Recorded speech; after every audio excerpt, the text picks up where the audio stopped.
inson ro'zani tutgandan keyin nihoyasiga yetganda dasturxonni ustida o'tirgan paytda qalbi musaffo bo'ladi.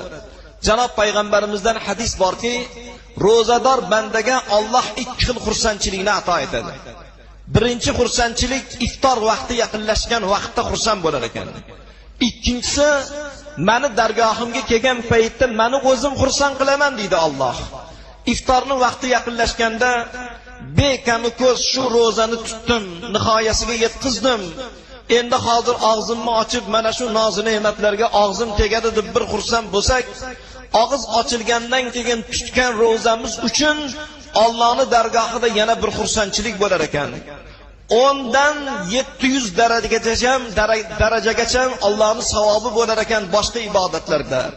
Lekin Alloh marhamat qilyaptiki, bandamni qilgan jami amallari o'zi uchun, lekin ro'zasi men uchun.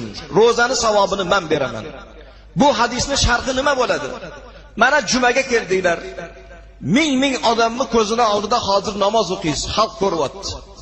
5 mahal namozni ham odamlarning oldida qilamiz. Zakot bersak, zakotimizni olgan odam bilyapti. Yo bo'lmasam hajga borsak, million odamning o'rtasida haj qilyapmiz.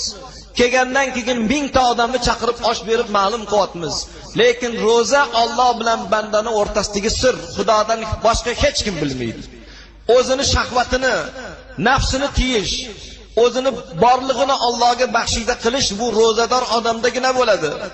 Bandam meni uchun nafsini tiyib, shahvatdan tiyilib, yeyish-ichishdan tiyilib turibdimi?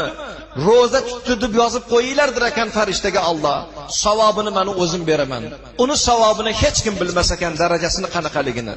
Shunday bir darajani Alloh qalbi musaffo bo'ladigan xursandchilikda ro'zador bandasiga berar ekan.